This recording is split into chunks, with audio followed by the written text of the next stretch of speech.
capai, sulit ke capai, sulit ke capai.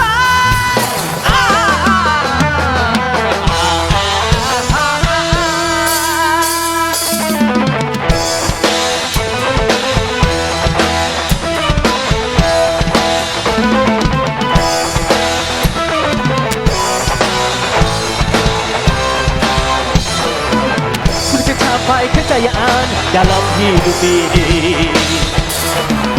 Dan membuka peluangnya lebih sulit lagi karena banyak yang benci tentang iri hati. Bagi mereka yang benci tak akan merugi.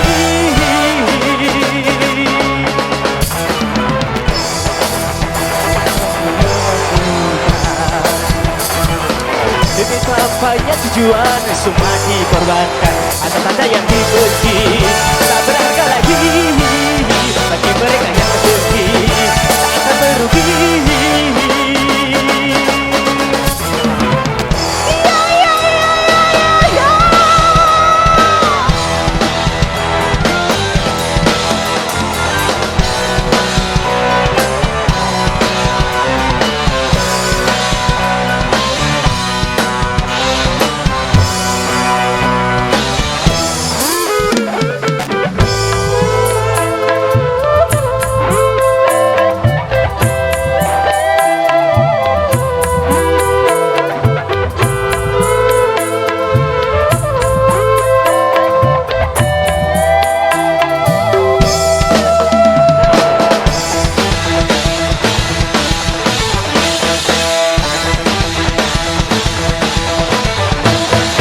Apabila rasa dengki yang sudah berbicara, segala cara keji dijadikan senjata.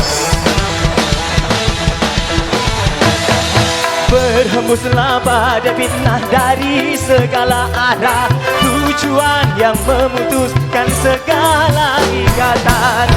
Ikatan keluarga,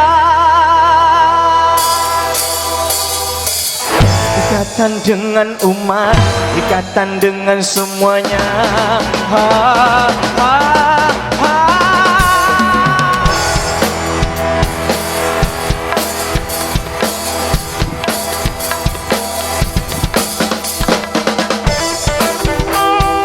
Aha, aha, aha.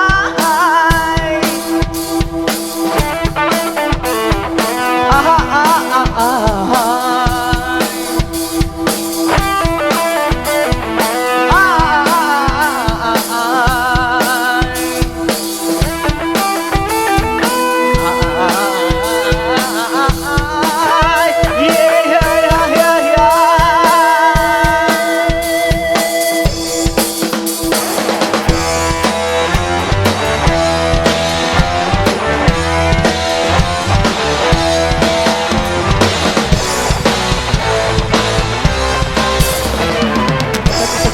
Jangan lupa kita manusia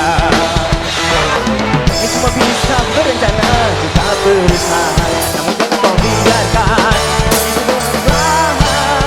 Namun jangan kau biarkan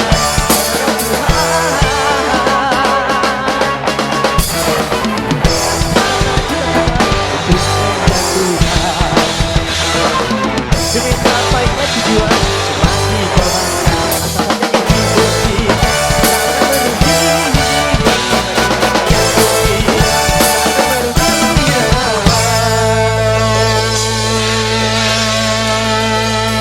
Ya, ya, ya, ya, ya, ya.